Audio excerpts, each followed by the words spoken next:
So when you're on your phone and I'm in the room with you, basically what you're saying, that's what you're saying to me, folks. F you, it's basically you're worth about 10% of my attention right now. That's the message you send. And you're a leader in this organization. It's like there's a lack of maturity of understanding the impact that you have on others. Who doesn't want to be a great leader? A leader who's calm under pressure, insightful, respected, well-liked. But what does it take to become a great leader? Hey, I'm Boo, and welcome to my podcast. The Few Leadership Podcast defines great leadership and what great leadership looks like. And I've found some of the world's best leaders or experts in the field of leadership to help you accelerate your leadership journey so you can be an ace at the game of leadership. If you're ready to rethink everything you know about leadership, if you're excited about accelerating your leadership journey, let's strap in and ignite your leadership potential.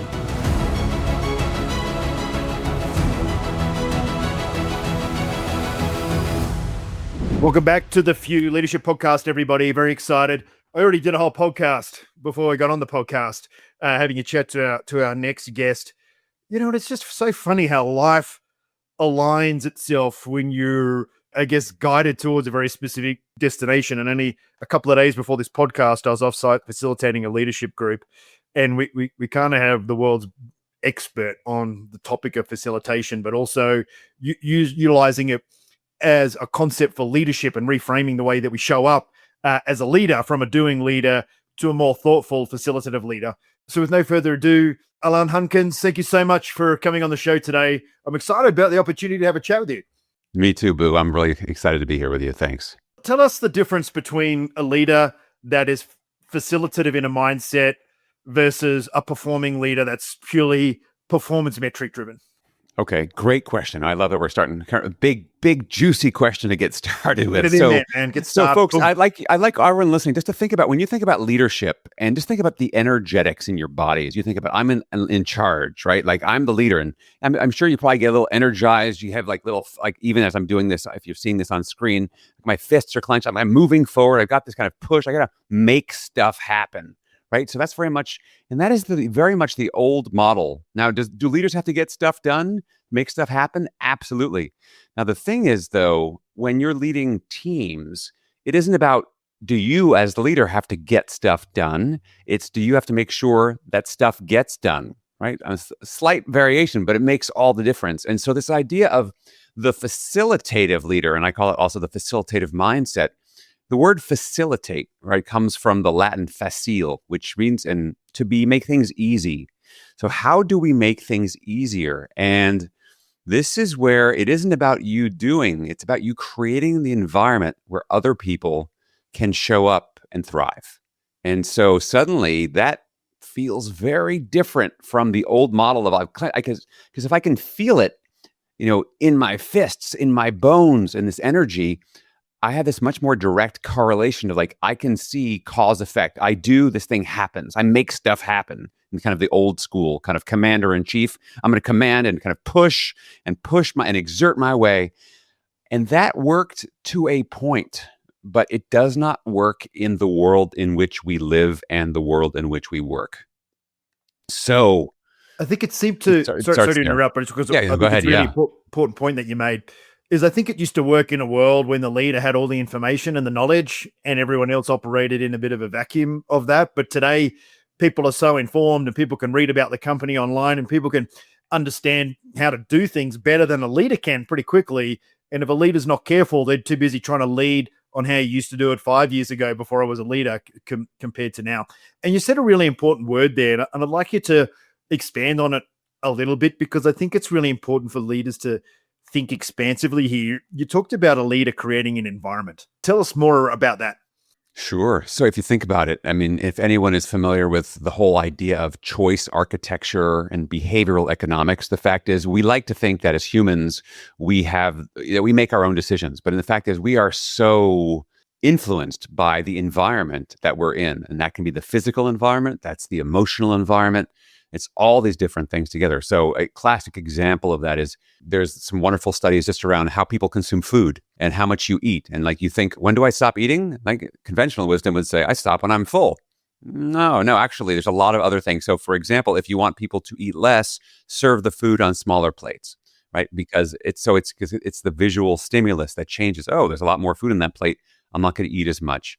There's so many things that influence us, and so as leaders, we have to be aware. Because I always tell people and leaders that I work with, I don't care. You might think that you're working in the telecommunications or the financial services, the pharmaceutical industry. That is your secondary industry. You're in the human being business, because if you're doing something with others, you're in the human being business. So we have to be understanding students of psychology and human behavior, because people are what get everything done. People are not your biggest asset. People are not your greatest resource. They're your company. Like, because without them, there's nothing. So what are you doing to understand how they think, act, feel, and do? And so in terms of designing environments, I mean, something as simple as, do we create a regular cadence for our one-on-ones, right? So if I have a regular routine, that creates a certain level of safety. Whereas if I have a one-on-one scheduled with my boss and they conveniently cancel every couple of weeks, well, I got this important client meeting, so let's push it off, right? So I'm creating an environment. That's an emotional environment in Mhm. which my direct report can't depend on me. And so how does that impact their level of trust? How does that impact their level of safety? How does that impact their level of engagement and ultimately productivity? How does that impact their level to start looking for other jobs? Like, we have to start thinking about every little thing that we do adds up to the sum totality of what people experience. It's like having a conversation with myself in the mirror. And often when you talk to people in leadership about, just like you work in every single industry, and I had one of my team with me, and they're like, gosh, how do you know what to say in front of these people? I'm like, because it's always the same. Yeah, this is a medical device company, but the problems are the same as a real estate business, and they're exactly the same as a pharma company, and then they're also the same as Google, and they're all. You said the word that I think is it's come into my consciousness maybe in the last 3 or 4 weeks more than ever, around leaders need to be aware. And I think that there's a tendency for leaders to exist, and they exist until an alarm goes off. And that's what brings them awareness, their responsiveness to technology. When you talk about leaders being aware, have you got any tips or tricks for, because it's easy to exist, right? We're all kind of like that. We plonk on the front of the television, or we sit there and we write a chapter of a book or something, and you start procrastinating. Like, we all want to be aware and we all want to be highly productive. But what are some of your tips to help a leader shift the mindset from kind of reactive existence to proactive awareness? I love this question. And my answer is going to also be counterintuitive, because your tendency is like, oh, I want to be aware. What do I need to do? And I'm going to say it's less about doing and more about being, right? It actually might involve you getting quiet. So in terms of becoming aware, one of my mentors always says around awareness, you can't change what you don't notice. And I think so many of us as leaders, we are so tuned into everything out there, but we're not as tuned into what's going on here, inside. And so some places that I would start, and there's a lot of different things and tools and techniques that you can use to quiet and to get more into being and out of doing. But a place, and I have interviewed lots of leaders. I write for Forbes, and I've met so many leaders. And one thing that keeps coming up is the importance of understanding what's important. So what are your values? What are your true? So if you haven't done an activity, an exercise of reflection of what really matters to me, because otherwise then you're chasing, you're climbing the ladder of success, but is it against the right wall? Like, where are you trying to get to? So I think become aware of what's important to you. And by the way, is what's important to you aligned with what's important to your organization? Because for a lot of people, there's a mismatch, which is why you see the levels of burnout and drain. Because let's face it, it isn't activity that stresses us and burns us out. It's activity that doesn't fill us. And it's hard, And the fact is, and I'm not saying you're going to get filled every minute of the day. Let's face it, there are things you got to do. Yeah. But if it's such a mismatch, that is both energy draining and soul crushing. And you see it. You walk around in some of these organizations and it feels like you're in a funeral parlor. So, like, what do you need to do? So I would say start there, and also talk less, listen more, to you, to others, and just to quiet down. And also check in with your body. how do these conversations make you feel? Can you identify a feeling in your body? So many of us are so what we sometimes call left brain shifted or cognitively focused that we don't even know when we're angry. I can't tell you how many leaders I talk to. It's like, how are you feeling? It's like, I'm busy. Busy is not a feeling, right? Busy is a statement. And it's like, okay, you and everybody else, check. Okay, now what? So that's where I'd start. I'd start with places to kind of tune in, quiet down. So do you believe that a leader, and let's call a leader of a huge portfolio, you might be leading, 50,000 people. Yeah, Do you sure. believe a world exists and a leader should be able to eat healthily, exercise regularly, be available for his or her family? Do you believe that is possible? Because there's a lot of leaders that just scoff at that and say, "What? I've got to eat fast food on the way home. I've got to stack my calendar.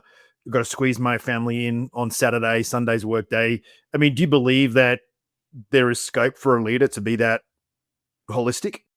I do. I do believe that you can be that holistic. That being said, you're going to have to be really intentional about it. And let's put it this way. I think you can be holistic, but I don't necessarily think you can be world class like, I don't think you can be Olympic level at all those things. So for example, if you say like, I want to stay in shape, well, how much time and effort and energy is that going to take? Right. So are you talking about, I want to be able to do Ironman triathlons and I need 6 hours a day? Well, I might not be able to run my business that way. So it's, so there's a question of quality and quantity. But what I find the word that comes up around this is intentionality. So for example, I want to eat healthy. Do you do all your meal planning on Sundays? Or if you have the money, do you have a way to resource that? I mean, it's all about intention, time, money, what's on your plate, what's not on your plate.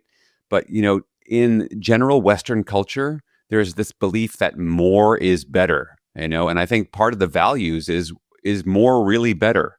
Do you need to have 1,000, for example, 1,000 friends? I put them in air quotes on social media. Like, are those really your friends? Like, and also, how much time do you need to be spending? Are you spending time on social media? What is that getting you? Like, what do you really want?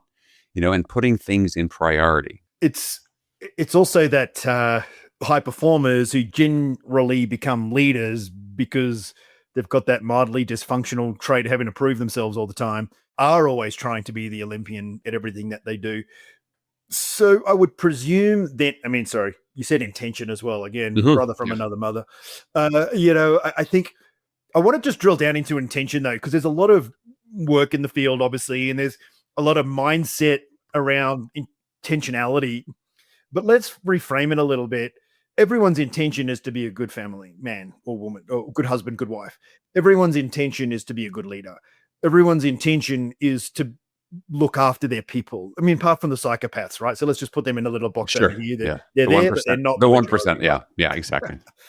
So what happens between intention and the real world? Well, you bring up a really good point. And this is where I think what gets tricky is that the word intention can have a couple of different meanings. So we can like intention, like, oh, I have good intentions, right? We can mean it that way. What I was referring to before is intentionality. So setting an intention, right? Setting an intention and then following through about it.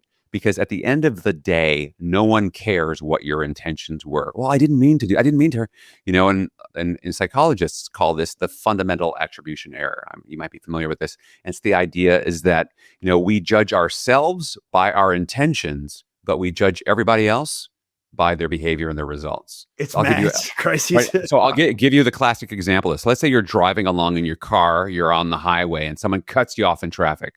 What's the thought that goes through your head? Is it, oh, I bet they're just in a rush and they just have to get somewhere?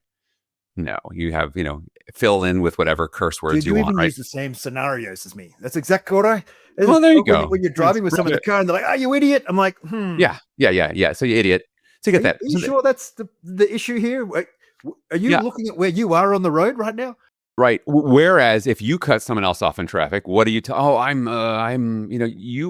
our ability to deceive ourselves is incredible. Like we are so able to pull the wool over our own eyes. Yeah. So I'm not so concerned about what your intention is. When I'm saying intentionality, it's, for example, I look at my schedule today and at 4:15, I have got podcast interview with Boo. So I make sure that I take some time before I start to set an intention. Like, what do I want to do? Well, one thing I know I want to do is I want to turn off Like if I had all my email screens up here while we're having this podcast conversation, how focused and locked in am I going to be? Not very. So part of my intention is to quiet down so I do one thing at a time so I can do it well. That's part of my intentionality. But then beyond that, what's the energy that I want to embody? I know that I have passion about these ideas. So I make sure like part of my day is to be passionate, to kind of get that energy across, because I know if I do that, you're much more likely to want to listen to this and apply these ideas. And if I just showed up and was like, hey, boo, well, intentionality, that's a really good Which can question. be hard sometimes when it's your Oh, constant totally story, it is. right? Of course it is. But that's why I think living with your values, like people sometimes ask me, like, how can you be so excited about you talk about the same stuff all the time? So because this fuels me. It's like I need to learn what I'm teaching constantly because of whatever. And we can psychoanalyze me too. But the sense is like, I think this stuff is so interesting because for me, like people are wonderful and weird. And I just love to kind of figure out, like you said, it doesn't matter what industry you're in. Like there's a pattern. That's why my book is called Cracking the Leadership Code. It's trying to figure out, we're trying to figure out like there's a puzzle here. And I like to solve puzzles and help people to realize, oh, you can do things differently. That would make it easier. So intention versus intentionality. I think it's a very important distinction to make. Yeah, I like that. Intentions versus intentionality. And we have a little bit of a practice now where we're trying to help leaders define that as a destination. So it's a little bit more like make it more like mum and dad's house on Sunday for Sunday lunch. You don't set that destination and then decide halfway through there, too much traffic, couldn't be bothered. I'm going home. You commit to it and deliver it.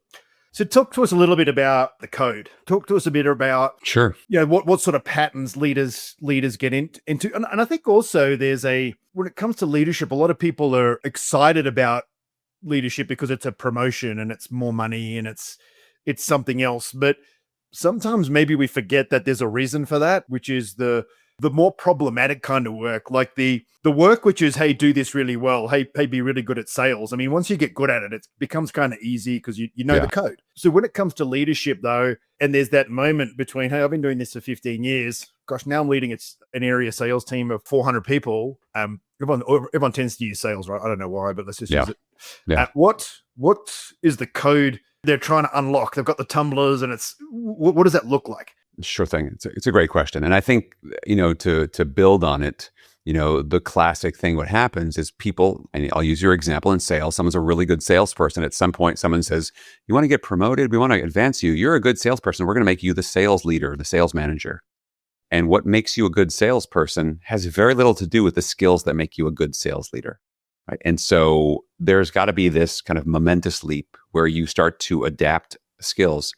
And unfortunately, in a lot of organizations, the only way to continue to advance, which is to get a promotion, that is to get more status, a new title, and more money, is to become a leader of people.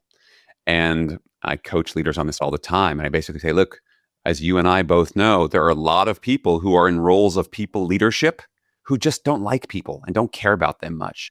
And that is just, as I don't know if they say it in Australia as well, chalk and cheese, as the British say. It's exactly just right. Chalk and cheese. Like it just does not go well together at all. And so realize that's a bad fit. And so ultimately, if you are going to be a leader, that means you have to care about people. I would go so far as to say, if you want to be a great leader, you have to love the people that you lead. Okay. You have to love them. You have to care that you have their best interests in mind. You are willing to defend them, go to bat to them, to support them, much in the same way you might feel about your kids. Now, again, I'm not suggesting that you have this parent-child relationship with your followers at work. However, the care and concern and the energy embodied needs to be, this is an important thing, because the fact is, as that leader, it isn't about you getting stuff done. It's about your team succeeding, because when your team succeeds, you succeed. So what are the elements? There's 3 elements that really crack the leadership code. And by the way, I didn't just sit at my desk and come up with these elements and write this in a book. This actually came out of my work as a leadership facilitator and trainer over 20 years, working all around the world in every industry you can imagine.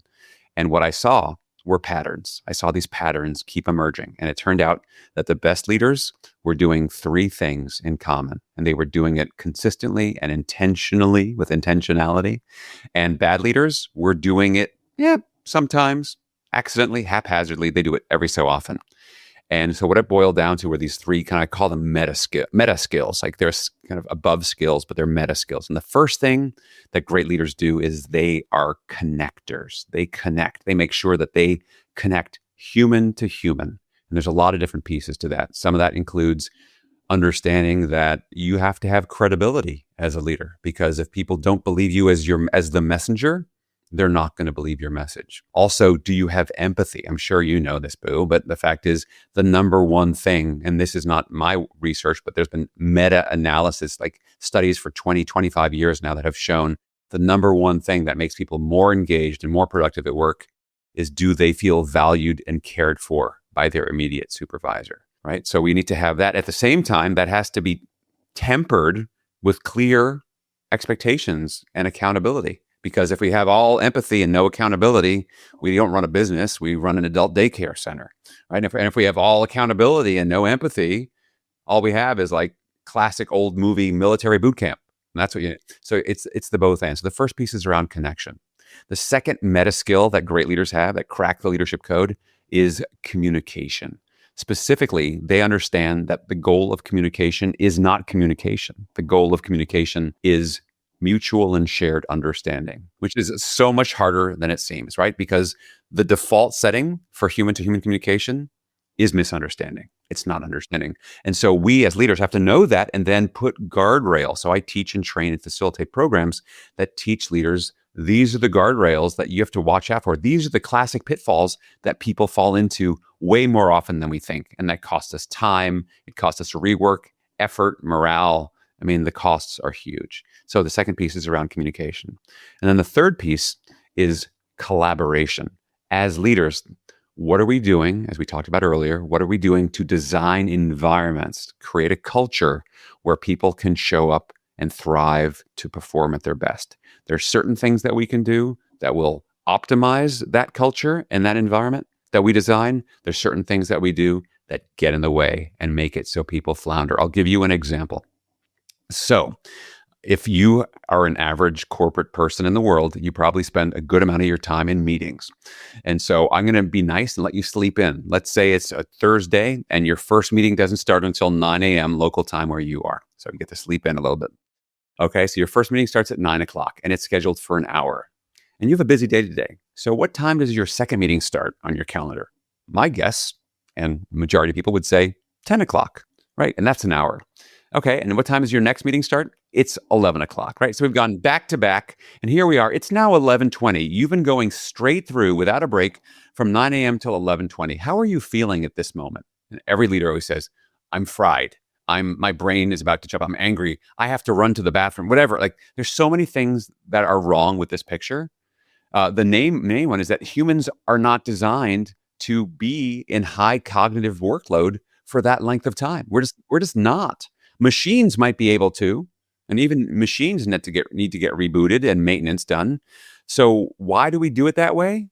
Well, isn't that how it gets done? The reason we do it that way is because the default settings for the technology said so, and no one stopped to question it. So as a leader, guess what? You can say, for our team, we're going to change the default settings for our meetings and make them 25 minutes and 50 minutes, because we realize that it's not about getting more done, about being more productive. See, I think in the holy grail of trying to be more efficient, right? So don't let efficiency get in the way of effectiveness. So technology is great. I'm not saying, let's go back to pen and paper at all. AI is here to stay. And so the question is, how do we make sure that we harness technology? Because it makes for a great servant, but it makes for a lousy master. And I see too many leaders who are just on this treadmill and they get tired and it's like there's never enough time. And these are recipes for burnout. So as a leader, you have to step in and design an environment that fosters great collaboration and factors in the fact that you are, first and foremost, leading human beings. If you're enjoying the show, I'd just like to ask of you a little favor. We're on a mission here to ignite the world's leadership potential. We need to reach out to as many leaders as we possibly can.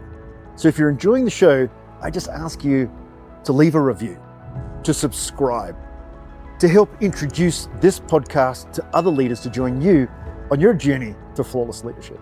We're going to head back to the episode now. I hope you've enjoyed what you've learned today. please remember, let's ignite a movement of flawless leaders. Subscribe, leave a review. Let's get back to the show. Man, I need to just mic drop and just let you keep going. I was working with a really huge company a few months ago, and we had this conversation. We say 15 minutes, so we say just set every meeting to 15 minutes. Great. And set it on the half hour. We actually, this company set their meetings at 5 past because they said, well, everyone's late, so we may as well start them at 5 past. But all the meetings were just starting at 10 past. It was kind of like flawed logic. But within that team, half of the leaders didn't actually know how to change the time in Microsoft Outlook. Like, how do we do that again? And you've been using it for 11 years and don't know how to actually. And that's the thing, I think when technology puts such a load on the task positive network, and the only time we have to sort of stop and reflect is when we're home, but because home's also busy, we never quite get there. So you just turn up as this burned out person when you arrive home and carry that burnout to bed, sleep and snore like a lunatic because you're so exhausted, wake up, forget to have looked at your calendar the night before to actually get aware of the day, and boom, straight back in a responsive mode. Are there any kind of hacks, or it's a cycle, right? You got to break it. Something you got to like be aware of what's going on. Are there any kind of tips or triggers that you have for leaders to help them just become aware of this grind and maybe the first 2 or 3 steps to start getting ahead of it? Yeah. So the first hack is more of a warning. So I hate to be the one to be the bearer of bad news, but if you don't break this hack, if you don't break this cycle is going to break you at some point. Whether it's your health, whether it's your relationship, whether it's your job performance, something is going to give. And do you want to wait for that to happen? Or do you want to take your life back? And I use those words very intentionally, because I just see, like you said, too many people are just struggling and they are responsive. And let's face it, technology and technology providers have figured out ways for us to continue going along. I mean, here's an example of the fact is, as soon as your Netflix show finishes, next episode, right? So it's like, doesn't give you that chance to break. I mean, there's so many things that have been auto-programmed for us to stay along. The entire software as a service model is like, oh, I'm subscribed to all these things, like, because it takes effort to shift and change and break the momentum of everything you've done. So what can you do to carve out some white space in your calendar to step back and reflect and actually do an assessment of what are the things that are working and what are the things that aren't working?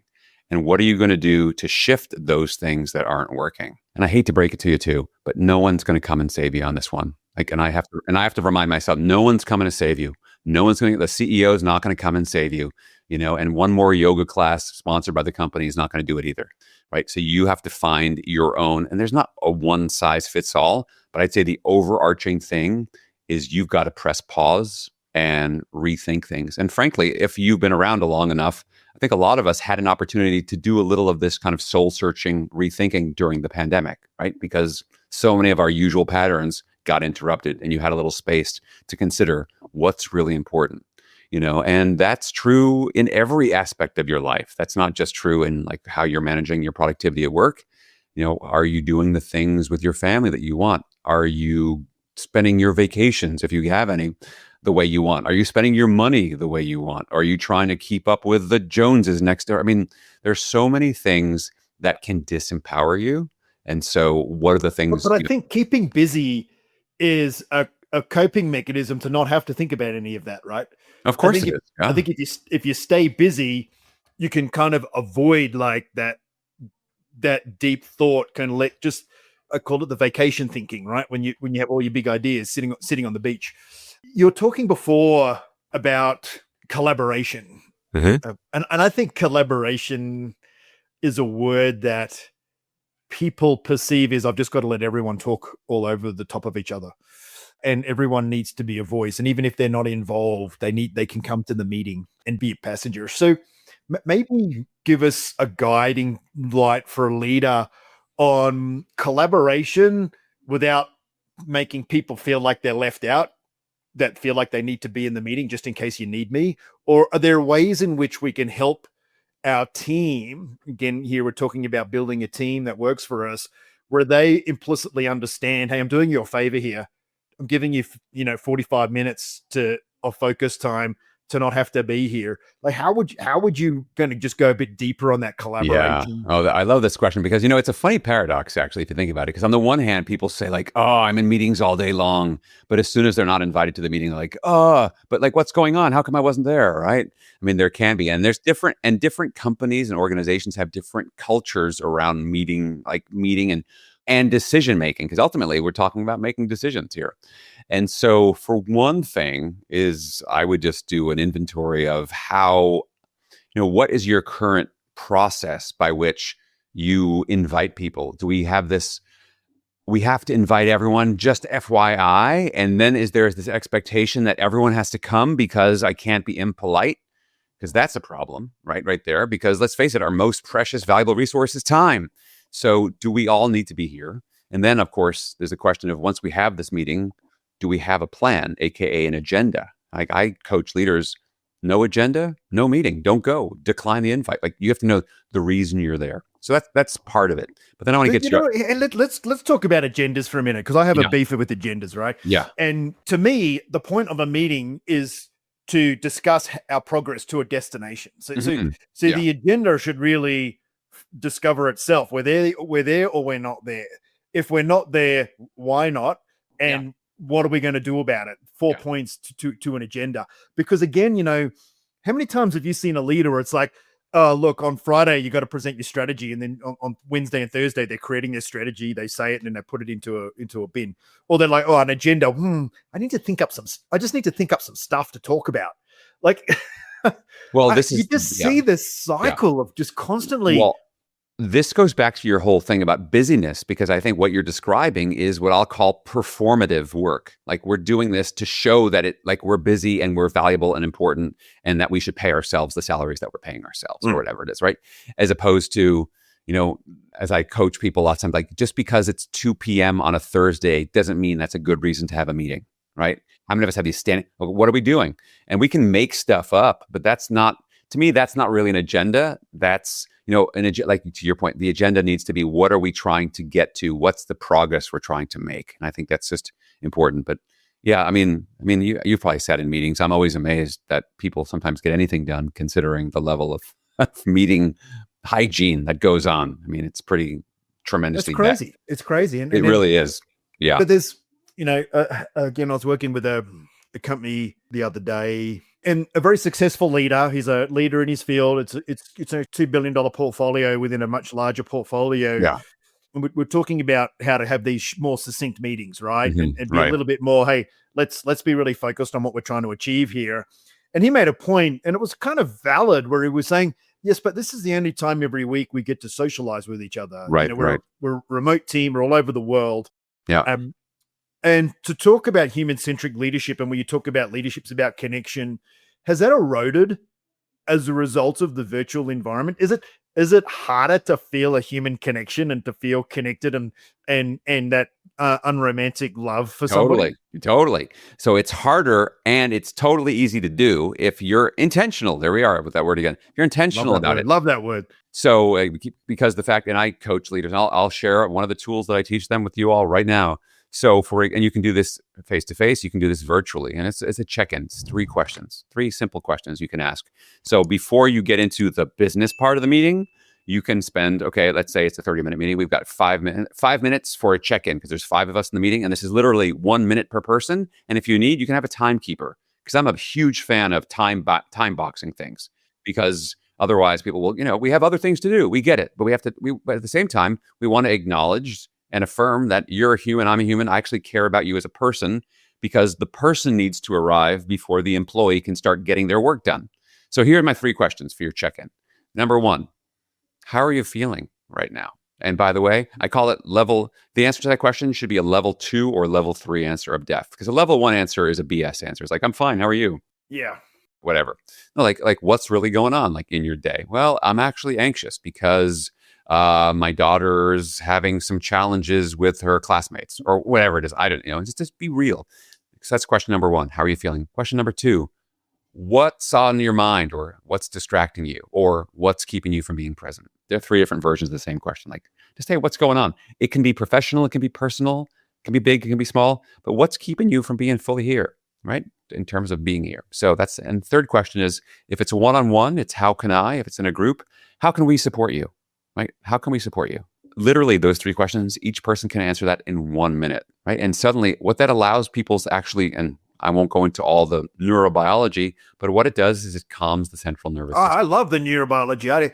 I think Oh, you know. we can, yeah, you and I I can. think what sets you apart from everyone else, mate, is you actually have depth to where your insights. Yeah. So here's the thing. So what it does is actually it calms your central nervous system, right? So it moves you from sympathetic nervous system to parasympathetic nervous system, and allows. And if people are familiar with this idea, so what it does when you're calm in that way, it creates psychological safety, and so people are more engaged and able to kind of focus because now we're not kind of, our nervous systems aren't trying to stay alert for existential threats that might be around here. Because if we don't take care, I mean, that's the way we're wired. So don't argue with biology, work with it. So the check-in works with biology, and that's what allows it to shift to a different level. So that's just a really simple thing. As we start to wrap up the podcast, there's one particular topic that I just recently read, Stolen Focus, Johan Yari's book around digital distraction. And, you know, one of the three major challenges I think we're experiencing now in the digital world is the impact of speed of transaction, speed of decision making, speed of information, and that's creating overwhelm, the vast amount of information that we're consuming. To your point, that there's infinite scroll on social media, everything gets served up, the next one. And the third one is the battle of attention, because we are really in an era of leaders, and you've probably seen it yourself, mate, where you're talking to a leader and you know they're not paying attention, and that they're not doing it on purpose. They're just subconsciously disappearing. So one of the things we haven't spoken about in terms of leader is the distracted leader. Do you have any insight or observations on that?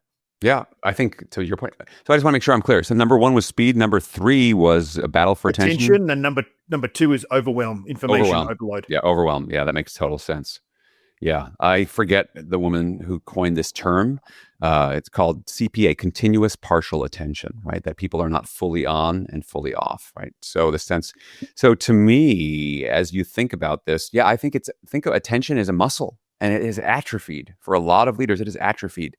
And also it's one of those things that as we are leaders and we're leading others, we are modeling behavior. So if we don't we either condone that behavior or we condemn it, right? It's like, so I have actually shown up to facilitate trainings, and people have their laptops out. And I have learned, I check in like, hey, I notice your laptops. Are you taking notes on what we're doing? Because if you're not, can you please put those away? Like if you're taking notes, if that works your learning style. Same thing with phones. I'm like, and I'll stop. But people have a reaction to that. They do. Like a child on a digital device. Like we're so dopamine addicted to it. Sometimes, and I'm really interested to have this conversation with you, because this exactly happened a few days ago, and one of the leaders was complaining, and no one ever turns off their device, you know. And she's so and so always gets upset every time I ask her to shut a laptop. Like, how do you deal with that? How do you deal with these like psychological? These like, why are you making me turn my device off? Yeah. I mean, and one of the things that I've done is I've done exercises with people to show them that multitasking is a myth. Like the fact is all you're doing is task shifting. And the fact is you're not doing a lot of things. You're doing hardly anything, and you're doing it poorly, and it's taking you longer. So like, so I always think like for the skeptics, here's the data, here's the science, here's the research, here's how your brain works. Okay. Do you want to be unproductive? Oh, and by the way, because also when you're on your phone and I'm in the room with you, basically what you're saying, can I do this? That's what you're saying. Yeah. That's what you're saying to me, folks. You know, F you. You know, it's basically you're worth about 10% of my attention right now. That's the message you send. And you're a leader in this organization. So that's just like, to your point, it's very like a kid. It's like there's a lack of maturity of understanding the impact that you have on others. You know, and I think unfortunately in this technology world of speed, I think there's a lot of people, and I'm concerned about, you know, I have a son who just turned 21 and I have daughters 18, that they've grown up in this completely digital world, immersed, and just the ability to kind of close this, you know, and so much of their world has been intermediated by screens since they were little, right? We try to delay, but still so much more than people my age. So I'm concerned about their ability to, like, can you put down the phone? Can you have a conversation and look somebody else in the eye? Can you stay focused for more than 10 seconds without getting distracted? And that's in a muscle. I mean, the ability to listen and not go off in your own thing. So there are ways to develop those muscles, but the only way you start by doing that is by saying, this is important, and that's something I want to do because the benefits outweigh the costs. There's that whole movement on social now where people try and sit on a plane flight for the whole flight without turning on the TV or looking at their phone. And I think I actually started doing that myself. And even things like, to probably doing you and I a disservice here if we say this, but listening to a podcast in the car instead of driving quietly, and just allowing your thoughts to wander. Alain, now one of the things we talk about as we get towards the end of the podcast is an accelerator, new leader, superstar, mid-20s. She's been promoted based on this stellar performance in terms of a lawyer, early partner. What's the accelerator for her to 1, 2, or 3 things that will exponentially grow her leadership fitness? That she's probably going to learn at the moment when she's 40, when she's made a mistake and too late. Yeah, well, if there's an opportunity, you can do this either number one is either formally or informally get feedback from others. Because, we, as one of my coaches say, you can't read the label from inside the jar, right? Which I love that metaphor. It's like, you don't know how you're coming across. So getting some kind of 360 feedback, right? So from the people above you, your peers and your direct reports, getting that feedback, that can be quantitative, qualitative. There's lots of instruments to do that. And then if you can work with someone to start to address some of those things, I find that is for my money, the biggest accelerator, because like I said earlier, you can't change what you don't notice. And so we want to build out that level of self-awareness, right? And then once I have that, then I would pick what's an area I want to focus on and let people know that I'm working on this. And so when I'm doing whatever, whether it's I'm leading a meeting or I'm writing a report or anything else, is to say, hey, can you give me some feedback? How did that meeting go? What could I have done differently? What would make it even better if next time? Hey, that report I sent over, feedback, they say it's the breakfast of champions, because that's what allows us to course correct. And if you think about every high performer, whether it's an athlete or a musician, everyone's got coaches, right? And so what does a coach do? A coach helps you to see things that you can't see for yourself to improve. So I would have some combination of input, feedback, and then some kind of either formal and or informal coaching. I think those are going to be accelerants. And then obviously on top of that, some kind of training. So where are those gaps? And then how do you fill those gaps? Because you don't know what you don't know. And like, I want to learn how to have a difficult conversation. There's a ton of resources out there. I want to learn how to use AI better. There's a ton of resources. So is it a skill gap? Ask AI how to use it better. Yeah, exactly. Is it a mind? Exactly. You can. How can I use you better? Exactly. Yeah. I mean, is it a mindset gap? Is it both? So I would say start there. And the more that you can cultivate this idea of the journey of leadership is one of constant and never ending improvement, and you don't ever end. And the beauty of it is the more that you grow, the greater influence and the greater impact that you have on the people around you, whether those are colleagues, employees, customers, and then obviously your family, your community. And I think if we ripple it out, ultimately the world. So. Right. It's been such a pleasure podcasting with you today, Alain. I mean, honestly, there's philosophically, probably couldn't be more aligned with someone. I mean, the insights that you brought. And I think when there's two things, when you've been a leader, but even more importantly, when you've observed a lot of leadership in action, there's nothing kind of like that fly in the wall. Yeah. And I appreciate you sharing that with us. For sure. So everyone, Alain's details are down in the show notes. Or in the post, will be tagged if you're seeing this on LinkedIn or Facebook. Also, if you're driving the car and you're going to forget to do this when you're finished, just Google Alain Hunkins and you will find him, ALAINHUNKINS, and that will guide your journey. So, hey, mate, thanks so much for coming on the Few podcast. I really appreciate it. Thank you, Boo. It's been my pleasure. Thanks so much. And don't forget, guys, if you've enjoyed the podcast, leave a review on whatever platform you're watching it. Go to the website, leave some comments, create some noise, because we are all on the same mission here, which is to create great leaders that are going to do good in the world. Take care. Can't wait to see you on the next episode.